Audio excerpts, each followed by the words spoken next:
My name is Joshua Gibson, and you are listening to the Philosophical Weightlifting Podcast, a show dedicated to promoting a message of critical thinking as it pertains to strength training, nutrition, and well-being. This is done through interviews with experts, high-level athletes, coaches, and people heavily involved in strength sports and athletic development.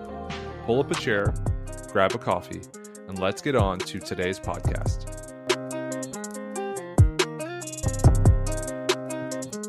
Hello and welcome to this week's episode of the Philosophical Weightlifting Podcast. My name is Joshua Gibson. I am and will always be the host of this podcast, so I welcome you back. And today I'm joined by two blokes. I like to think my culture shines through when I'm on the podcast, and everything I picked up from Seb over at Weightlifting House tends to also bleed over.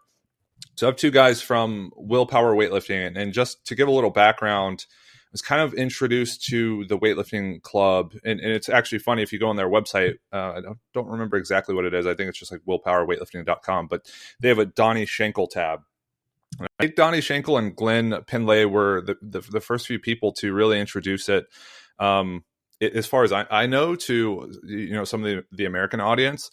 So the head coach there is Justin Hawley, if I'm not mistaken, and then we also have one of the lifters who is also a competition coach. His name is Jordan Sakkas. How are you guys doing today? Was that pretty spot on, or was I wrong with anything? We're very well, thank you, Josh. Everything was good, and the name of Sakkas was correct. Well done. Okay, great. Thank you, Josh. Yeah, no problem. And so one of the reasons I wanted to do this is one, because you guys have a wealth of experience. Again, if you kind of look into Justin, your bio says you've been coaching for I don't know, nearly a decade at this point, and Jordan, you've been lifting since you were, I think, 12 years old. So a lot of time in the sport. And you guys or Justin, you're actually participating in the Weightlifting House Coaches Only event, which is kind of highlighting coaches and Kate and I, an athlete, and getting their expertise delivered to coaches and athletes around the world.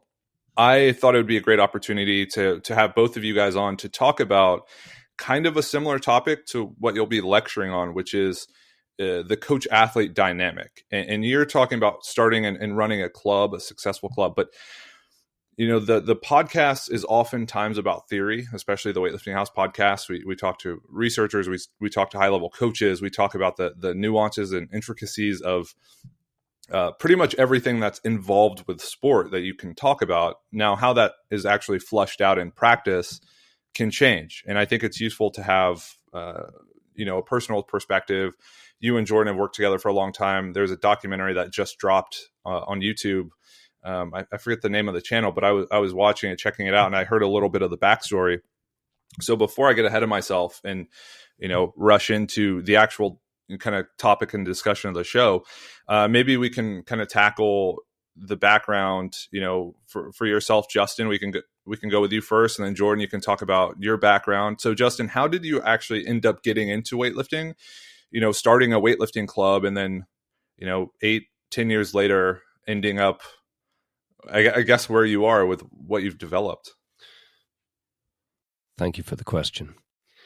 It was back in the day when I think all that was referenced in weightlifting was cal strength.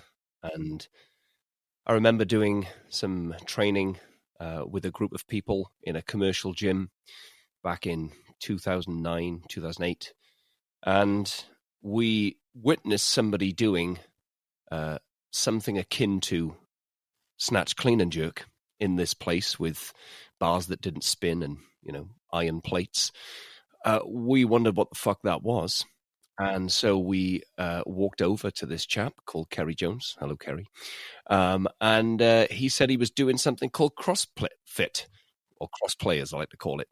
And that was our first introduction to the movements. So subsequently to us being introduced to this style of lifting, the commercial gym, which I will not name, decided to ban all of that kind of lifting because it was against their health and safety policy.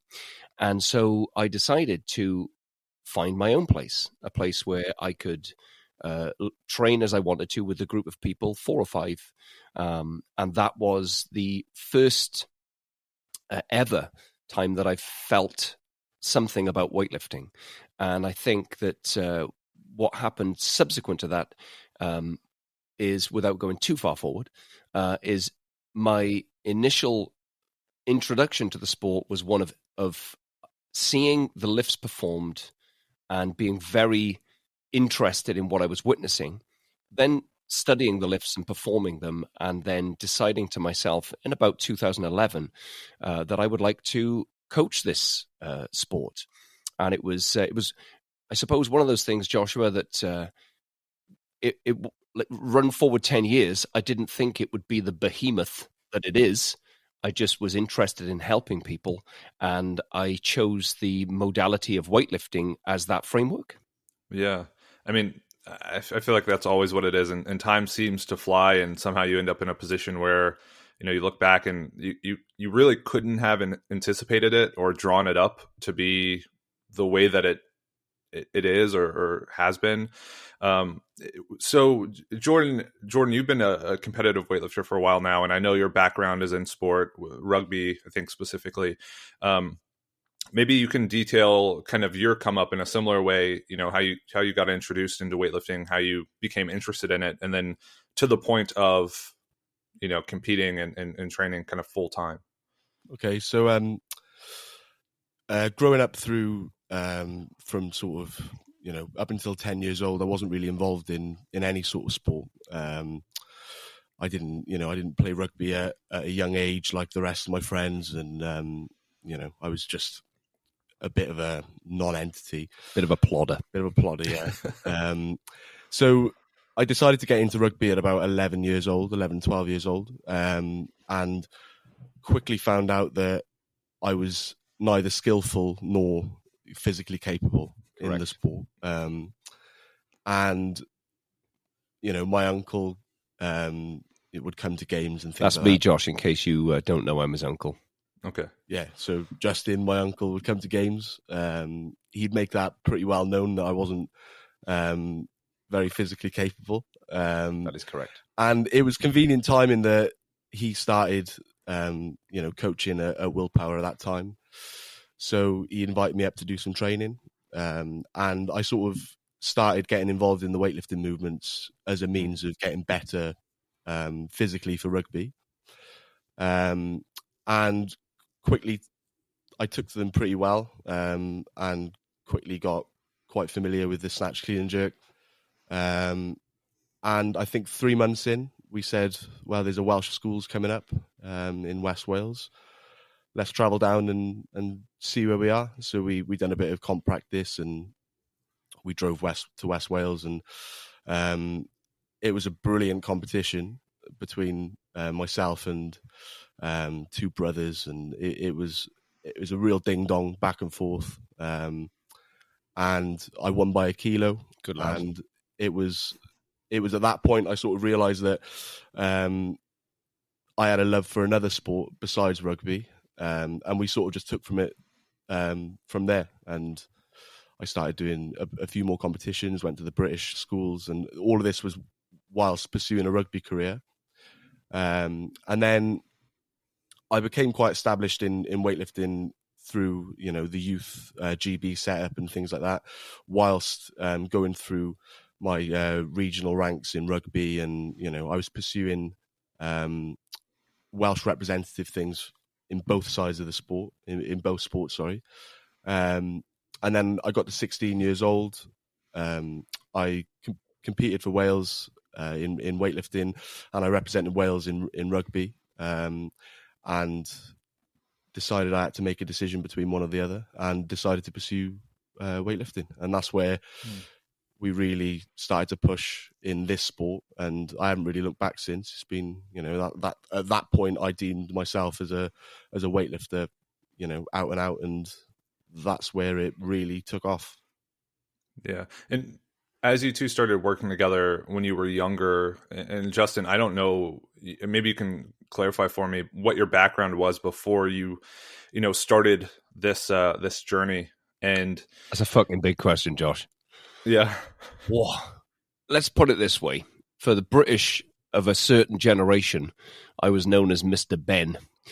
I would change careers and occupations regularly.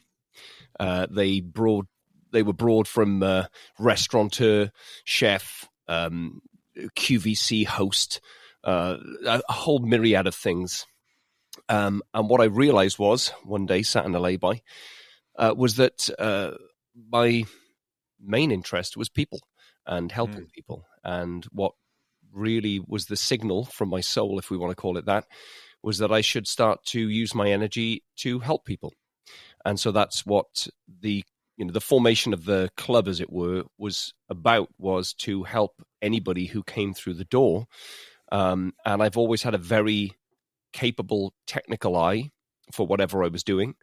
And weightlifting is the accumulation of a coach's eye over a multitude of weeks, months, years, etc. I'm very capable of making a decision, which also helps as a coach. And my nature is one that I enjoy people's company. So I think all three are probably essential attributes if you want to begin coaching, because if you don't like people, it'll be a struggle. If you're not very technically able, you will struggle, and so you need a certain amount of your nature to be beneficial to the task of weightlifting and coaching. And given the timeline of development, again, it's kind of the idea that you get better through reps, whether that's competing or coaching, watching more reps, taking more reps, figuring out the best way to more effectively get in more reps. How did you two manage the ups and downs of development as, kind of this coach-athlete dynamic, both new to the sport, both, relatively young in their development? How were you two able to navigate it and kind of last over time? Because I'm assuming it was somewhat tumultuous. It wasn't just like smooth sailing, but I could be wrong. Shall I go first? Nice. Well, as a year zero coach, you don't know anything. And your main intention at that moment is to keep everybody safe whilst you're learning. And so you have a responsibility for the safety of the people in your care. And I always felt that I was enough in the early days, 2011, 12. I had enough understanding of basic programming, of technique, of creating an environment of positivity to be ahead of the athletes I was coaching. And so in Jordan's case, he was a 0-year athlete. I was a sort of 1 or 2 year coach, and that was just enough to be ahead of his progression, if you understand me. And I think that when I opened the gym, I went professional immediately. I don't want to make that sound grandiose, but what that meant was I sat in my fucking gym alone for a long time. So I spent a lot of the hours in a freezing cold basement with nobody present, waiting for people to turn up, which I was pretty confident they would do, and in time they did. And it allowed me to put the reps in, to see enough barbell movements, and I couldn't give a fuck if it was weightlifting, squatting, pressing, pushing, carrying. You're watching the human organism move through ranges of motion that you have either guided or programmed. And in that sense, you better pay attention. And I think that it is incumbent upon those younger coaches to really pay attention to what they're seeing and not who they're coaching to a degree. So what I mean by that is, if you're waiting for the superstar to turn up, just look in the mirror, press pause. You're there for the wrong reason. You're there to coach everybody, irrespective of their ability. And you may be fortunate that you get an athlete, male or female, that comes through your roller shutter in this case, or door, who has potential, and you better know what to do with the potential when it arrives. So my own personal perspective on if you asked if there were any challenges or the ups and downs of us as a young coach and a young athlete. I suppose my own personal perspective is from the angle of a young athlete and a young and a coach in general dealing with a young athlete. And I think that there weren't many downs in terms of performance for the first, I'd say 3-4 years of the sport. We put training in, we hit PBs, and it was as simple as that, really. You're putting putting reps in day to day, as you must be doing something drastically wrong as a young athlete and a coach not to be doing, not to be progressing in the sport. But the ups and downs probably came more from,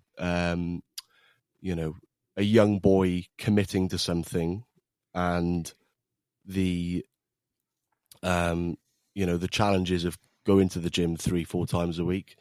And I think, I don't know, would you agree with that? It was more a case of the challenges weren't from a performance perspective. It was from the dynamic of a young man trying to grow up. Yeah. The maturation process of young people. So here's the thing. As a coach, you turn up every day and you coach whoever comes through the door. I'm of the personality, I was reluctant to call anybody and say, where are you? That's their fucking job. If Jordan didn't turn up for training, I'm not going to call him and say, please come training. That's his choice. So the athlete must choose to come into the training environment ready to train. And the coach must be present, ready to coach. And so for Jordan, with the, how can I put it? We're talking about, I suppose, 13, 14, 15. He's a young man. He's playing 2 sports. He's, rugby's very, what can I call it? It's quite, it's a very popular sport. You get a lot of attention. It's a different culture. Weightlifting, you're on your own. You got your platform. There's a bar. It's cold. You look at a damp wall. There's no glamour in what we were doing. What was happening was the transfer was immediate into rugby, which kept him in the building. And he was successful at weightlifting. And that kept him interested in the sport in the early years. And I think that when you have a young athlete at 12, 13, 14, there's no guarantee they'll be with you in 10 years' time. And you have to know as a coach, if you look too far forward at the greatness of what they could be, you're missing the moment of where they are. And for Jordan, he's my blood. So it was also, I had to temper my enthusiasm to coach him in order to have a more rounded view upon his development as a human being. And so every choice must have been his, and it wasn't mine. And it sometimes created some level of friction, but that was soon past, because at the end of the day, it's weightlifting. We're not at war. Jordan, I have a quick question, actually. When I was younger, around that age, I was useless. I'd done nothing until, my early 20s. So I can't imagine trying to manage or juggle, multiple sports and then also schooling. Was it a lot of decision making on your end? And you might not remember this super well, but was it a lot of decision making to be proactive, to go out and do these things? Or did it kind of come a little more naturally that, like he said, you saw transference? So you wanted to lift, you enjoyed rugby, so you wanted to play, you kind of went to school and you were able to manage all of these things at the same time? Or was it actually tough and took a lot of, convincing on your end to get yourself to follow through with all of it? That's a good question. I don't think it was difficult. And for the most part, I didn't find it difficult, but that wasn't because I had this long-term view of my development. It was simply that, as my uncle put, I was successful in both sports, and I think I thrived from the success of weightlifting. But ultimately, I was passionate about rugby from a young age. I was playing rugby with my friends, and the reality was, a lot of my friends were very good rugby players. They were getting into the more senior setups and getting into the Welsh setups, and I saw weightlifting as a means of keeping with them. But also, once I started competing in weightlifting, I enjoyed the success, and I enjoyed being the weightlifter of my friends and my sort of outside group. And it was that direct reward that I was getting from the sport, and going in day to day and hitting PBs on the regular. That's something that was thoroughly enjoyable. And I'm not saying it didn't come with its challenges, and there were, I think sport for young athletes does push kids to make difficult decisions at young ages, and I had to make some tough tough calls at a young age, but ultimately, I wouldn't look at the whole experience from sort of 13 to 18 as a challenge as such. It was extremely enjoyable, and that's my general overview of it. I think an important point at this time, Josh, is to say that when you have a 12, 13, 14-year-old child, you cannot put an adult expectation upon their mentality and their longevity within the sport. And so what happens is you coach them each week, and if they turn up, that's great. And it's their future. It's their athletic future. It's their career. But to place too much of a burden, you're going to lose a lot of athletes because you become more serious. They're not going to want to come into the building because they feel like they're doing it for you and not themselves. And that's a real, I feel, in weightlifting, I don't know what it's like in America, but in the UK, there's a big drop-off between kids who've started at 12 and they're sort of out of the sport at 16, 17, and they never maturate into senior lifters because they're burnt out or something's happened where the enthusiasm to be in the gym every day is waning. And of course, this isn't other countries whereby the compulsory nature of training, they're free to choose here.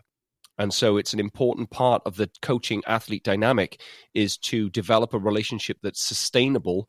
And if it ends at 15, shake hands, make sure you've done the best you can do, and then go on your ways. You know that you've had an influence on that young person's life for whatever time you're in it.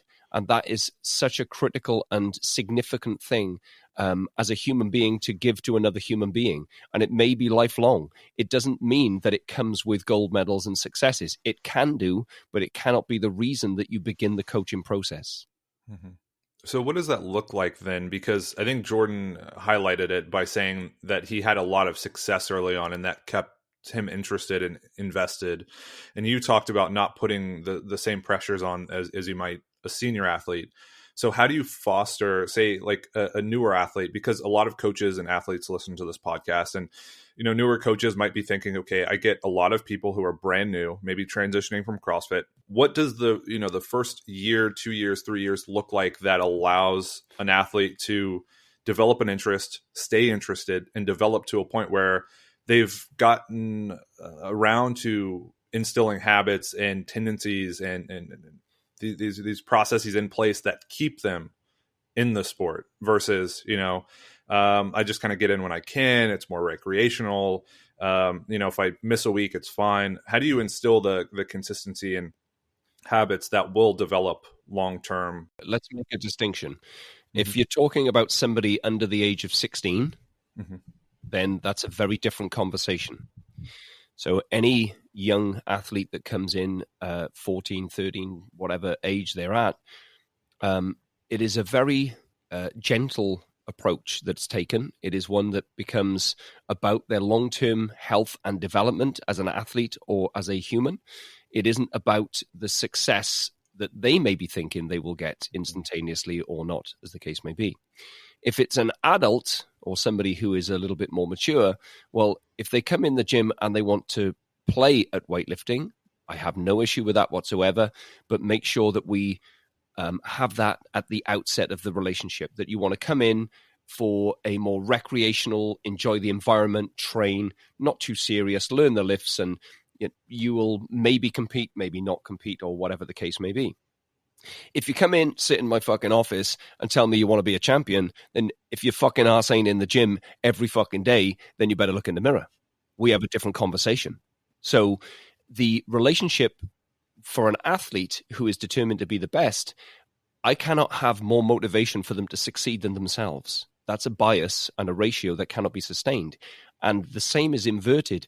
If the athlete is more motivated than I am to coach them, then that is a warped relationship also. So it must be one-to-one, the ratio of interest and expression from both parties. Yeah. And Jordan, maybe you can give your perspective, someone who did develop through using weightlifting as a tool and also competing through transitioning just to weightlifting and now kind of pursuing it, I guess, as far as you can. How have your needs changed through that time period? I think just looking at the sort of, I think the culture of the gym plays a large factor. So for me, going into the gym every day is more about seeing, my teammates, seeing my uncle, seeing the people I love day to day. Whereas before it was a lot more, I viewed it far more as an individual pursuit. Whereas now I come in every day and there's a larger outlook on it. I look at it more as a lifestyle for me. And I come in every day excited to, speak to people, enjoy the company of others. And I think that shift in perspective is a result of the growth of the gym, more than anything. But I would say my needs haven't changed as much as I'm still fucking needy. Yeah, very needy. But I suppose I am a lot more. I can operate on my own a little bit more. My uncle's laughing because I know he will disagree with that. Not necessarily. But no, I feel like I'm a lot more intrinsically aware of what my body's doing and capable of in weightlifting.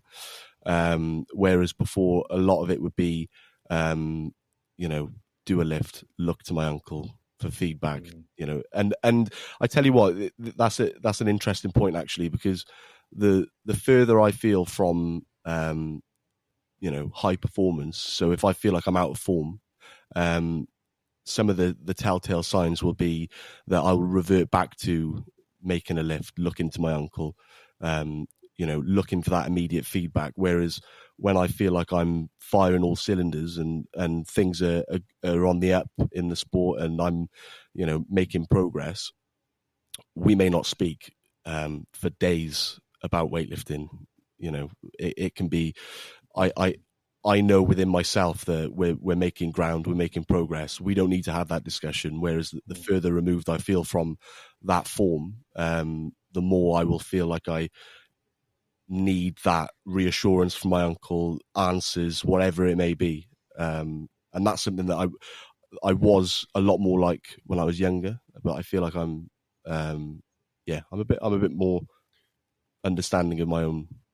Would you agree? I would agree. So that independence of when you transition with the relationship, initially they don't know anything and they can't move and they don't understand what the training process is. And through the years, they become more independent and less dependent upon your guidance. And so, or your close-knit observations, let's put it that way. And then they become more independent as human beings and therefore athletes. And that's a natural transition of the relationship. For a young person like 12, 13, like naturally they're going to want feedback and make sure your feedback is worthwhile and accurate and required. And I laugh at some of the early videos of me coaching my nephew where I wouldn't fucking shut up. And I sit here now watching, I say, this fucking guy just doesn't stop talking. Just shut the fuck up and let the kid lift, and that's the sign of my immaturity as a coach back in the day. And now, as Jordan said, we barely speak because what have you got to say? Do you think you need to coach every part of every lift, every fucking session? That's how are you going to do that as a coach? Practically, you are making the athlete more dependent upon you, and you better learn to shut the fuck up because watching lifting is more important than actual tips and cues. And if it was easy as cueing it, I'd have cued him in year 1 and he would have been fucking perfect in year 2. It's not that straightforward. Yeah. So the changes, and Jordan mentioned it, that he kind of relies, or not necessarily relies, but appreciates and uses the culture that's been developed, the club that's been developed. Justin, has the development of the club been something that you've consciously thought about and gone out of your way to develop, or is it something that organically happens over time? Kind of like the coaching intuition, you realize, at some point you don't need to say as much, and that might be something that comes naturally. You don't have to quite give it as much brain power to figure that out. But with the development of willpower and the people you bring in and the culture that is developed, is there a lot of conscious action going into that, or is it just more organic? I think it is more a reflection of myself as at any time period. So I'll try and explain this to you, Joshua. When I was learning myself about weightlifting and coaching and programming, the atmosphere was quite a different atmosphere. We would always have high emotional atmospheres where we just seem to attract crazy fuckers who like to fucking go flat out. That's just the nature of the game and the nature of this place. And as the years have gone by and I've changed as a human being, I attract different energies in different athletes. And so the culture wasn't ever intentional. None of this was intentional. We didn't have any, there was no grand plan, as you stated earlier in the program. We just fell into each year, and each year developed into another year and another year and another year. And what we have today is quite a fantastic group of individuals who come together as a team in an individual sport and want to be together, want to train together, want to support each other, and want to compete against each other. So we have an incredibly warm and loving atmosphere that just so happens to have gotten there by a few things, but mainly if you're leading a ship and you steer it in the wrong direction, you'll attract the wrong things. And so the direction of the coach, and by that your values, your standards, how you apply yourself, how you speak, all of these different things will draw people to you in a way that makes you believable and authentic. And you better fucking be believable and authentic, because if you're trying to bullshit it, you get found out very, very quickly. This is not a sport where you can just bullshit people and pretend to be authentic. You have to be it. You have to live it. Being in the gym 15 hours a day, you can't fake that. You have to be in your gym for many hours. And over the 10 years that I've been here, that's a long period of time that then takes its toll from maybe your family or other things that you could be doing, but you're sat here in your cold gym. Well, if you start to resent your environment, it can be your freedom or it can be your prison. Take your pick. Yeah, I mean, that's spot on. Jordan, I'm interested to hear how you facilitate the culture, right? So obviously, if you find it useful in and of itself to your training and your enjoyment of the process, how do you help stoke the fire with your actions and leadership? I'm a bit more emotional than my uncle in that sense. I get quite upset with people if they don't turn up to training or things like that, and I'll probably have a pop at them. But it's all, I think the main thing to consider is it's all based around love and care, and we all trust each other, and I think that creates a lot of accountability day to day. So if someone doesn't turn up to training, and they're going to feel like they've let you down, they're going to feel like they've let their team down. If and that's if they are pursuing, to be the best. Mm-hmm. Then I've got to look very hard at myself and how I approach those situations. And I think in the past I've been very explosive with people and aggressive, and I get very emotionally connected with the athletes in the gym. And if I feel like they're not coming in as much as I'd like them to be in, then I do get emotionally involved in that. But I suppose my role there, and I see that I've got a responsibility day to day in the gym to just be a good energy. If things are going well, enjoy it and give that energy to other people. But more importantly, if I'm having a bad session, am I letting that affect the people around me? And if I am, why? And then I'm letting them down. So it's like constantly going through that self-evaluation of, where is my energy? How am I making the people around me feel day to day? And, ultimately my role in the gym every day, besides, being a better weightlifter, is to make people feel like they're happy, they've got someone to talk to if ever they need any advice. But I'm not there to give advice. I'm just there to project good energy and enjoy the people around me and allow the people around me to enjoy my company as well. I think that's a good way of looking at it. I concur. And a lot of people, tend to really get caught up in certain aspects of weightlifting. And again, I think on the outside, I kind of talked briefly about programming or even technique or kind of other aspects of weightlifting, and not that it's irrelevant. I think it's entirely relevant. But how does that, like the concept of programming, right? How does that fit into willpower weightlifting? How does the program fit in to develop, a team atmosphere, to develop the athlete to their best ability? Because, some people will have different takes. I know, if you talk to Glenn when he was around, sadly he passed a while back, for people who are still unfamiliar, if they are, his whole thing was pushing the team atmosphere and having people on a similar plan so that they can compete day to day. And I've spoken to and heard from Tom Schroka, a person who was in that environment, and he said he made great progress, but for him, it wasn't quite sustainable enough. So he doesn't see that as being a critical component. So it can vary from coach to coach, club to club. What role do you see programming playing in the development of the club and the development of the athletes in the club? Well, let's say your year 1 to 3 athlete. You're going to do a lot of snatching. You're going to do a lot of clean and jerking. You better fucking squat a lot, and you better pull a lot. And if you have any imbalances, which everybody does, we're going to work on those imbalances. To the degree that you have a technique which is efficient and you can trust and is sustainable. If you don't have those things, we have to work at those things. The program sort of writes itself. Come in every day, commit yourself to whatever it is that we need to work upon, and then let's review it a couple of years' time. Because what I've learned, Joshua, is to be patient with the process. Is that the short-term viewpoint of success is very temporary. And we're looking to build and develop athletes over time. If their mindset is to be that they need to rush, I'm not in a rush. They may be in a rush, but I'm not in a rush. And so I'm very patient with the way in which I select the exercises or the progressions or the loading. I like to see consistency. I like my standards applied.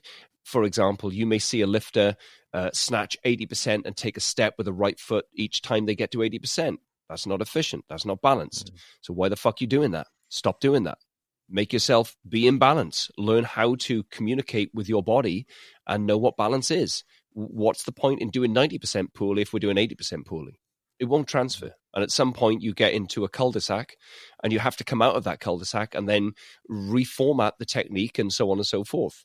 And so the programming is designed to be appropriate to wherever the athlete's at, whatever that, so you can have somebody coming from another sport, let's say rugby in this country or football in your country, and they may have loads of power, but they don't have any control. They may have loads of speed and strength, but they don't know the technique, or they're so immobile that loading them to a degree is only going to cause some kind of stress that will stop them training. Well, that's just reckless decision-making. You have to be a very practical and reasonable decision maker when it comes to programming. That's the first part of it, is what can they do well and what is your standard, and can they apply the standard over many months and thousands of repetitions? Because we all know that there are many methods and many means of getting to the athlete to reach the best they can be. You're going to use most of them in a 10-year period. It's unlikely that you're never going to go to maximum. It's unlikely that you're never going to do a maximum repetition method or a dynamic method or an eccentric method. You're going to use them all. So be patient. And what is needed at the time is what's needed. Most people have... let's say if you're a male, you're probably going to have tight hips and tight shoulders. And if you're a female, you're probably going to need some overhead strength, and you're going to need to work on your general strength over a long period of time. These are common and reasonable decisions that you like. For example, if you were to be an engineer, right, and you were to design something, it would be unlikely, and I did chefing, so let me take, if I cook a steak once, the 10,000th time I've cooked a steak, I should know exactly how to cook a fucking steak. I'm not looking at the recipe thinking, oh fuck, I gotta refer to my fucking recipe books on how to cook fucking steak. It's the same when an athlete comes in. If you don't know after 10 years how to fucking develop an athlete, what the fuck have you been doing? Nice. I think just to touch up on your, I mean that with love. I don't mean that as a critique. But, you're a professional coach, right? And you should be thinking about it in a professional manner. And programming's just the same. We all know that 5-5s work, but they don't work forever. We all know that 80% is a great percentage, but it's not going to work forever. So what are you going to do after year 3 when you've used up all of your go-to methods? You need to apply a very a broad spectrum of thought and application of that individual. We haven't even talked about biomechanics and different structures, but you get my point. Like programming is such a binary term. I find it. It's not like that. These are human beings. They may not have slept. They may feel a little bit upset. The moon may be at a fucking different arc. Anything could happen when your athlete walks through the door, which makes 6-3s at 80% not achievable that day. It's not what you program. It's how you adapt and modify yourself relative to the athlete's mood and or capabilities. Go on, Jordan. I'm gonna take this from a very different angle. Nice. Just looking at your. You asked about how the sort of program feeds into the atmosphere of the gym. Yeah. So the way I see it, I think the general programming of the gym will be so that on a given day of that week there is heavier exposures. For example, I think regardless of whether we're all on individual programs or not, there tends to be a Friday session, for example, that is slightly heavier than the rest of them. Or if there are heavier lifts to be done in that week, it will be done on a Friday or a Wednesday. There's a flavor. Yeah, there's a general flavor for programming that does feed into the culture of the gym, so that we know that on a Friday we're gonna have a big turnout. It's all fucking guns blazing, and generally speaking, everyone wants their heavy lifts to be on that given day, so that we can bang the tunes out and get lifting. That means play music, Josh. Play music. And I think I do think that the programming does feed into that, and that sort of answers your question in that regard. Is although the programs are individual for everyone, there is a general theme and flavor for programming that does feed into the set days of the gym in Willpower. Yeah, and I'll probably dig into that a little bit more. But when someone talks about being deliberate, carrying out or executing a program, I guess, you have the snatch and warming up from the bar to the working reps. How do you approach that? How do you approach every exercise? And what sort of intention are you bringing to a training session or the training itself? So Jordan, from the athlete's perspective, and I've talked about it until I'm blue in the face and, people stop listening after a while, but when you have a training session, say it's a Friday session, how focused are you? And maybe that's not the right way to approach it, but what's your mindset like, I guess, going into a training session that, again, as Justin said, it's ultimately feeding into a longer term process of development, but ultimately, like, each session builds and there's this ultimate end, which is a competition. But how do you put a session in the context of a bigger plan, but make sure it's the focus, if that makes sense? I'll answer that whilst my uncle pours himself a gin and tonic. So I think that you talk about being present for the overall plan, and I think that's important, and that's something that my uncle and I will discuss at the start of a program. We'll sort of lay out general goals and things that we want to achieve during that program. So it could be, in this case, currently we're looking at being more controlled from the floor to the knee in the first pull. So we'll talk about that a lot. We'll have probably quite a long conversation about it at the very start of the program. And that's it then. That's set in my head. That's what we want to achieve. And I go into each session with that in mind. And for me, if I've got a big session on the Friday, I read the program in the morning and I'm very aware of what I need to do. And I'm probably spending the day half visualizing my warm-ups and just making it known in my head, my game plan and what I want to achieve out of the session. But ultimately, you've got to take the overall goal out of the equation when it comes to training and be completely present.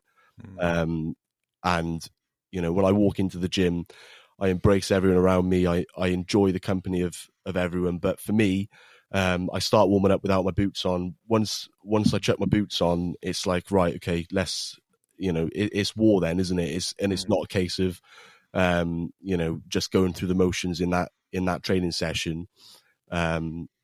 It's about getting as much as you physically can out of it and being intentful through the whole session.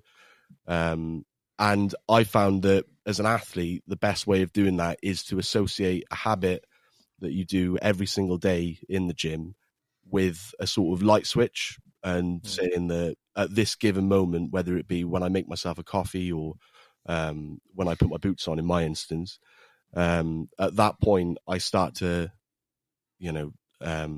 get tunnel vision and start to narrow my focus on the task at hand. And that's how I approach day-to-day training. But then, like I said, with the long-term goals and the goals for training blocks that have been established prior to the training block with my uncle, and then reinforced through the weeks in, just general conversation with me and him, or just in, putting that in my head prior to the session. I think from my perspective on what Jordan's just said, so we have a review, as I do with most athletes, albeit the fact that the pandemic's here and we don't actually have any training now, but ordinarily, if I'm speaking that way, we sit down, we have an overview over what is going to happen in the cycle and the focus points that we are looking at in order to transition and transfer, for the coming cycles ahead. And then my role then, Josh, is to observe whether the athletes can apply the things that we've discussed. So the first thing is, it's my responsibility to see the picture, if you like, or see the thing that we're going to focus on. Then we need to communicate. Either I'm going to show the athlete, if it's an athlete with less experience, or with Jordan, we can talk about intentions. We can talk about the way his body needs or wants to move in a certain way and influence it with speech. And then I can watch him transfer that into movement. And then I've got to watch the athlete attempt to apply it over many hundreds of repetitions, because if we believe that we've chosen the right intervention, as it were, at the beginning of the cycle, that has to play out. And it's not just a, intramuscular connectivity. You're waiting for the brain to signal the muscles. You're also waiting for a physical adaptation of the muscles to get used to whatever the fuck it is you've put in. And so intervening too quickly as a coach, you haven't allowed to the time that the brain or the body may need in order for the thing you've chosen to have an influence. And for some athletes, it happens pretty quickly. For Jordan, it's probably 10 days. Like if we were trying to work on something either technical or technical physical, he may well get frustrated initially because his body can't do it and his brain doesn't necessarily know how to command it to do it, or whatever the factors are. And then all of a sudden, after about, let's say, 8 sessions to 10 sessions, you can see it starting to fire. But you stand back as a coach. Unless something dramatic is happening, leave them be. Let them work it out. So in the environment, when it comes to the responsibility of the athlete, once the athlete has understood it and I can see them repeating it, then they're responsible for it. I need to see them apply it hundreds and hundreds of times so I know that the transfer will take place, in the future.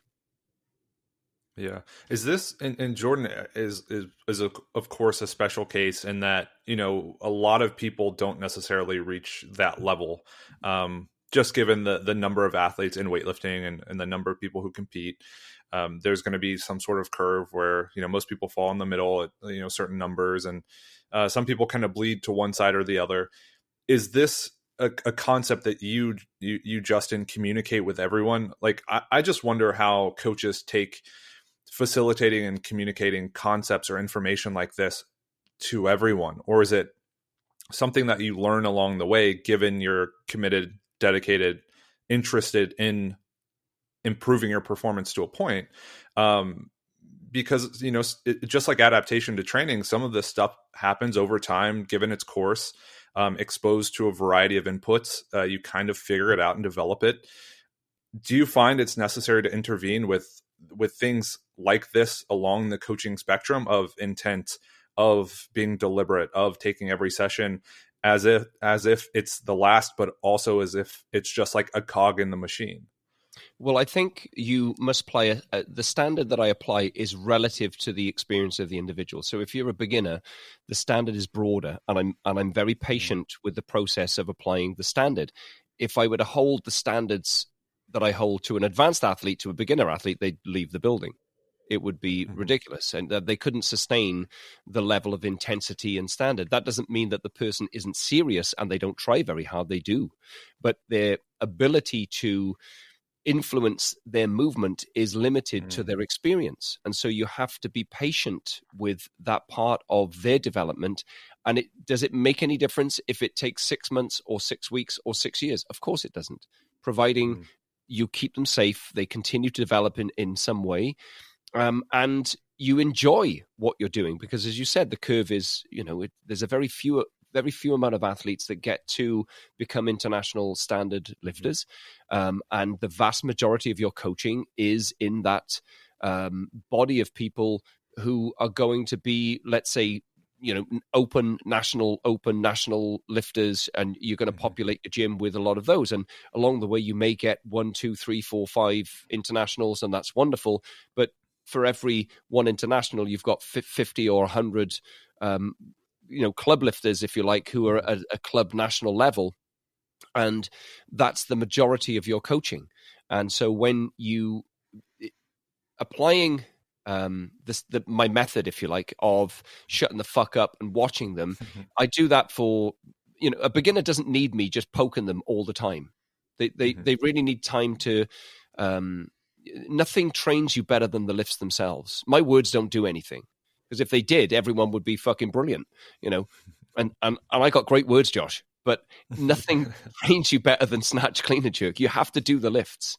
And so as a coach, you learn to sit back and enjoy. Like, here's the thing. I got a great atmosphere in the gym. I sit there with a little gin and tonic in my hand, and I enjoy the whole night. What's better than as a coach than to fucking sit and watch 25 lifters smashing out snatch, clean, and jerk all night? If you're not enjoying it and you're obsessing over tiny little details that actually you should have sorted out at the outset of the program or the cycle, then let them be. Watch what they're doing, unless, as I said before, it's something dramatic and you need to go in and say, whoa, hang on a second. Or you're looking for things that they subtly change that they don't know they've changed. And lifters are notorious for just altering their grip, adjusting their start position because they've seen a video or they've done blah, blah, blah, blah, blah. And you must go in at that point and say, you're trying to memorize everybody's motor patterns. And you sit there and you have their motor patterns and their sounds, because everybody has a different sound. So you know who's lifting because your ears are attuned to the sounds of what they're doing.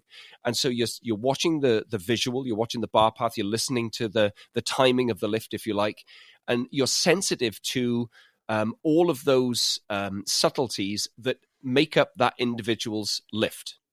And if it changes by a fucking fraction, you have to pay attention. Was that an anomaly, or is this something that I'm going to hear now coming forward? And then you intervene, because now you go over and say, tell me what's different. And they say, oh, I've changed this, or I've got different shoes on, or whatever the fuck it is. And then you need to come back and make an assessment of, is this an efficiency or is this looking to be an inefficiency? Because the more efficient the athlete is, the more they can express their potential. And conversely, the less efficient they become, the less they can express their potential. And you're their eyes, because they can't see it. They can feel it potentially, but you're there to observe it over many multitudes of sessions and hours and lifts and movements, etc. And just going back to the earlier point about how Jordan brings his intention into his training. As an observer, I sit and watch people adjust themselves to get ready to start their training session. Some people like to talk, some people like to sit quietly, some people like to wrap up and do this, that, and the other. Some are group players, some are lone trainers, some like to be three to a platform. But what I'm looking for is the same pattern of behavior over and over again. If an individual changes their pattern of behavior, so if you've got a quiet one who's suddenly talkative, I'm paying attention. If you've got a talkative one who's suddenly quiet, I'm paying attention. They haven't even picked the bar up. I'm looking for their demeanor, because their demeanor is going to tell me exactly what I'm going to experience through their training. and then it becomes predictable. People are very predictable in their programming in terms of their nature and the way they behave. And you can start to see if the session is one where you can push forward, as in, let's green light, let's fucking punch it, or if it's one where you know that they will drive too hard and they are going to set themselves up for some kind of failure because that's the way their temperament is telling them that day. And that, I don't know how you get that skill, but that intuition to be with your lifters is critical because you've got so many, or you should have so many, and if you've got a gym that's 10 years old, you're probably going to have about 50 people or however many you have in your gym. And in the way we coach here, which is individually, you have to observe the whole thing all the time because it changes. And people's nature changes, their life changes, outside influences, inside influences, relationships, etc. All of this comes into training. And it's never a given. Like, we go back to the program. If you write a program and somebody completes your program, unless they're a complete beginner, then you need to look at your program. I've never written a program for Jordan that we've never altered, I don't think. No. Isn't it? Unless you're rehabbing. And I want you to succeed we're looking at that point at which we're either pushing the intensity average, or we're pushing the absolute intensity, or we're looking at the volume. And we're always looking to manipulate something in a way, unless it's a very straightforward, let's take 3 weeks to recovery where, I don't want him challenged at any point. You should be thinking about altering something. That's the nature of the beast.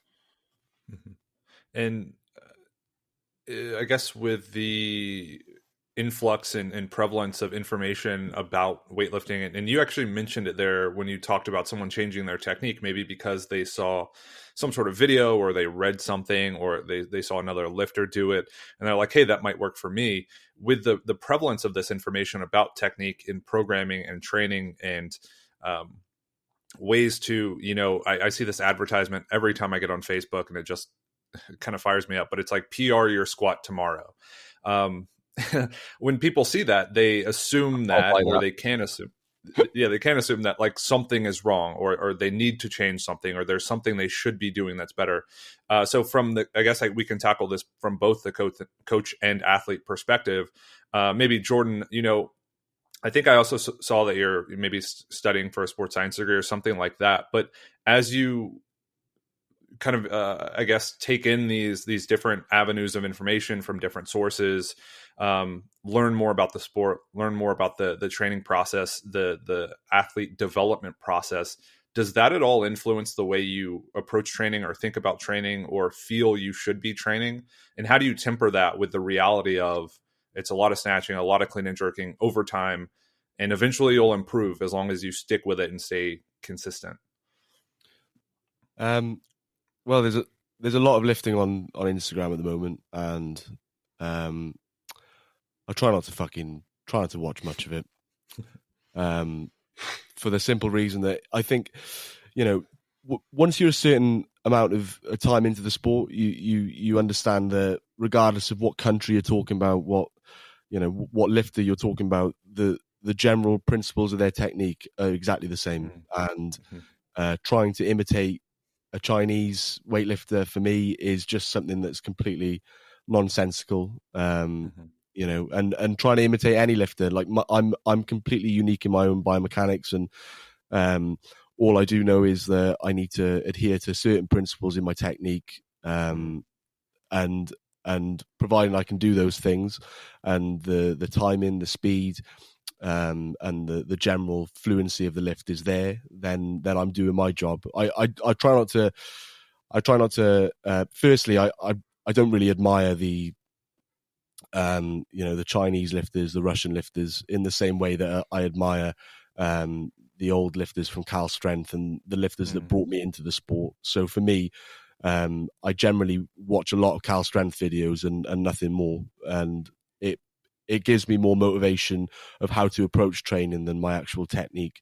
But in terms of the information on Instagram and different social media forums, I tend to pay more attention to the rehab, prehab side of things on social media, like Scott University and things like that, that will give me insight into some problems I'm experiencing, maybe, patellar tendinopathy or things like that, and try and get different rehab strategies out of those things more than the actual weightlifting side of things. I've got complete trust in my coach, and I think if you're being coached by someone and then you're also trying to,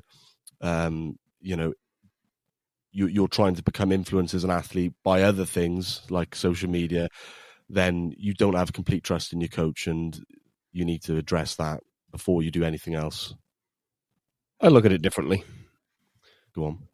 Well, if you think that some pull from another nation or some overhead stability drill or some complex of some nature can influence your lifting, have a go. Tell me what it's like in 2 years' time. Did it work? Because if it didn't work, let's go back to snatch, clean, and jerk, shall we? It's very simple. Have a go. Go and do it. If you want to take on this Facebook ad that will squat your PB squat in 5 minutes, I'm fucking I'll pay for it. Let's fucking do it. Because if it makes your fucking squat go up, I'm all for it. And if I can learn something along the way, I'll happily do that. And it really works, doesn't it? I mean, if it was that easy, I'd just write it all down on a piece of paper, say, to put my own fucking Instagram article out and say, here's all the fucking things shit you fucking need. Job done. It takes years. And look, it's more about their own frustration. They want to do better. They're searching for something. And as a coach, if someone's looking at stuff and says, look, I've seen this thing, can I apply it? I always say, yeah, go on, fucking crack out. No problem. And then what I should pay attention to is why are they looking? What do they need from me as their guide in this sport? And perhaps what should I be looking at myself that is not giving them the thing? So it's a bit more layered. You know, Jordan obviously give you his opinion on it, but from a coach's perspective, remember we're patient. It's a long-term development. If somebody thinks they're going to be in the sport and in 12 months they'll be a champion, well, then they've got a slight misconception. Whereas if they're prepared to be 5 years, 7 years, 10 years, we're going to meet most things. And over that time period, if we do our job well and we apply our intent and our purpose and our actions, our deeds well, we're going to succeed over that time period. It's an investment in time, this sport. And you must put the time in, you must put the reps in, you must bring the intention and fortitude of your character to every single training session. If you're minus those qualities, it's going to be a very difficult sport for you.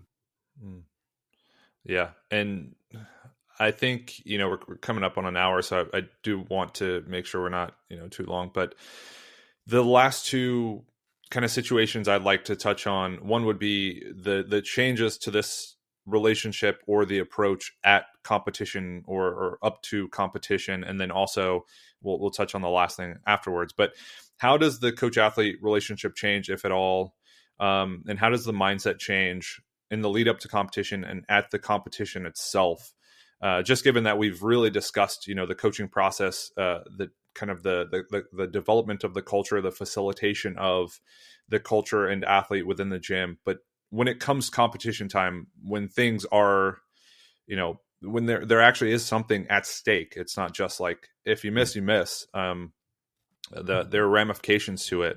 How does the approach change, the mentality change? And then again, we can go, Jordan, how does your mindset change in the lead up to a meet, maybe 3-4 weeks out? And then how does it change on meet day? Given that you've competed a lot, you've competed in multiple sports, and I'm sure you have very much a competitive mindset when it comes to that. So I think I mentioned earlier that our relationship is more a case of us not speaking very often in training now, and I said that the more informed I feel, the less conversations we have. And I think that's just emphasized through the competition period, and when we're preparing for a competition, there is less conversation to be had. There's a job to be had. There's a goal, and at that point, when we're not looking at making technical changes, there's no need for us to have conversations regarding technique and emphasis and things like that. I want a program that's going to get me in the best physical state as possible, so I can PB on the platform. And he wants me to be as intentful and as focused as I can be so that I can achieve what's prescribed. And I think there is less dialogue and less need for dialogue the closer you get to competition, because ultimately it's quite clear cut. You your balls to the wall anyway, and if you're not geared up for training as an athlete, then what the fuck are you doing? And as a coach, I presume he just wants to see me fucking smashing it. Did we ever speak at comp? No, and that's the thing. That's what I want to say is that at competitions, it's just that, but times 10. I think we literally don't speak a word. There'll be a nod when I need to take my lift or whatever, but there's really absolutely nothing to be said. The last competition I coached Jordan at was the 2016 Malaysia. Yes. Yeah. That was my last coaching event, Joshua. And, prior to that, we didn't really speak much. Some athletes require something, but really, if you're, how can I put it? The time to speak is during training, if you have anything to say. Competition is about the application of the goal of winning the competition. So, again, unless something is dramatic, if he missed a lift, I would always ask him the question, do you know what the fuck to do to make that fucking better? And he would say, I do. So I shut the fuck up. Because here's the thing, if you misdiagnose what he's feeling and you say, do more of this, it may undo what he was going to do. You're better off saying fuck all. But you need to know your athlete really well. And for Jordan and myself, the years that I was coaching at competitions, we didn't really speak. Other athletes I would speak a little bit more to, or I would prepare them before competition and just say, look, this is how we're going to take it. And if you need anything, make sure you ask me. But really, the training should have been done. You should be prepared. You should be ready. And I'm talking about experienced lifters now, not if you've got somebody who is in their first or second competition. You're there to have fun. It's not that serious. Go out, express yourself. The thing is, unless somebody's reached the platform, they don't know what their temperament's going to be. They could be a great trainer and really find the pressure of being on their own on a competition platform too much. Or they could be a really peculiar trainer, a little bit inconsistent, and then bring it on competition day. You have to wait till competition day, because I'm not sure that people quite appreciate the fastness of how quickly the lifts go during a competition. And I can tell you now, if somebody's bombed out at a competition, or if they haven't made many lifts, they'll take training a lot more fucking serious on Monday morning. Nothing sharpens you like competition. You understand the training process when you fail at competition. That's a critical element, and we don't want anybody to fail. But if people are loose in their training, which, God bless, in Willpower they are not loose, it will show up on comp day. And you're going to feel really exposed on competition day as an athlete if you haven't applied the standard and the intention, every single repetition from the bar up to your prescribed weights or your maximum weights. And so when it comes to the competition side of things, everything should be done. And it should be a well-oiled machine. They should know how to fucking warm up. They should know their attempts. You should know their attempts, and you should know, like, the most challenging part as a coach on a competition day is to get them to the platform perfectly. Once that happens, that's your job. Once that's happened, you're playing the game of the sport, and then they may have to wait a little bit of time for a lift, and then you're looking at their temperament. You're looking at the things about what they need physically. Do they need to come and power snatch something, pull something? Do they need to charge their system? And that takes you some time, because you won't know until they're at the competition and they are succeeding, failing, or whatever the case may be. And in Jordan's case, we very rarely spoke. We were pretty successful, and that seemed to work well. And like, bearing in mind, if Jordan goes to a GB thing, he's got different coaches. And so he needs to tell those coaches confidently, this is what I need from you. And I basically need you to shut the fuck up. That's true.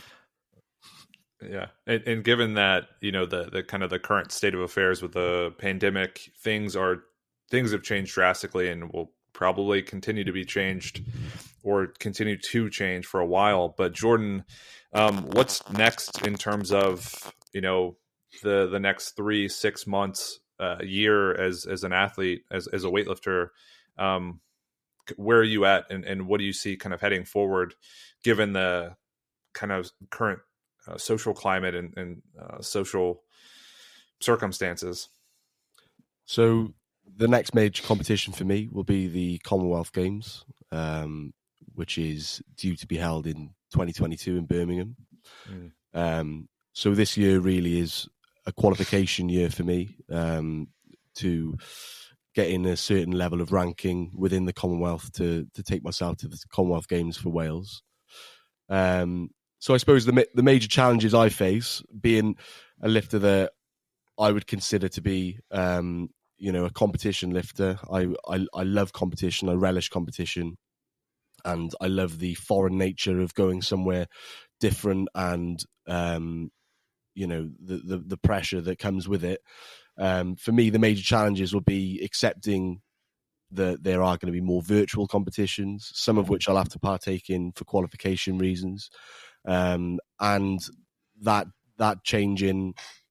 That changing in or the not so changing scenery is going to be different for me, but it's something that I've got to embrace. Everyone else has to embrace it. I suppose it's going to be quite good for some lifters who maybe don't relish competition and don't step up to the plate, and it's going to be harder for lifters like myself who do exceed on the platform. But it's the same for everyone nonetheless, and that's my 2021 now is the main goal will be to qualify for that competition next year. Mm-hmm. And then on the flip side, Justin, given the same circumstances, how's Willpower handling it, and what, given kind of the whole point of the podcast sounds like, it's very process driven. It's kind of a slow burn. It's a consistent burn. It's a directed burn. What's in store for Willpower? I mean, how do you guys continue to chug along and stay afloat given the social climate and circumstances? Well, one has to presume something will reflect normality at some point. So that's, for me, that's my vision, is to say, well, at some point we will manage this time as best we can. All the equipment's out of the gym. People have it in their conservatories, their front rooms, their sheds and stuff. So we're trying to support all the athletes as best we can. We have to modify the training so it suits their environments and things of that nature. We can work on other elements that will help them strengthen. But of course, we also have a considerable number of competitive athletes who will be looking for international qualification. And so that becomes very serious because, as Jordan alluded to, he's a plus lifter at competitions. He always PBs at comp. So I don't recall you ever hitting a PB in the gym. You hit them in competitions. And so for that athlete, he needs to really apply himself in a way that musters up that hoil and intention when he requires it to qualify for the biggest competitions of their life. And of course, as a coach, I separate from the outside world whatever's going on because I've got athletes with goals and intentions, and I have to understand how to apply a strategy given the constraints of whatever is happening in the world today. But I also must plan a few steps ahead and say, well, things will, training will reestablish itself in the gymnasiums. People will be able to go and train. And that's what we're looking for. What timeframes do we have? Where are the major events and competitions? And how do we get there in the best shape that we can be at? Because otherwise, we're going to have a very peculiar sport, Josh, if everyone has to train in their front rooms. We can't. There isn't a world which I can envision where that can exist. So we have to presume that things will come back into a gym environment where you can train, and competitions will be held in places around the country or the world where, okay, if they've got to separate seating and do all that doesn't make any difference because the athletes are going on the platform on their own, and really that will be, the main part of it. So that's what you do. And for the gym itself, we've got a great group of people. We're stronger than ever. We've built a very strong foundation here that will last whatever is going on in the world. And I believe that, from my perspective, the gym will go from strength to strength in 2021, 2022, because of the environment and the way in which the people who get to be a member of Willpower, whether it's remote or whether it's in gym themselves, this place signifies and means something beyond weightlifting. And if you can create a culture that has such a magnitude of significance in people's lives, and then you will always be around to program for another athlete or to train another snatch or clean and jerk. It's inevitable.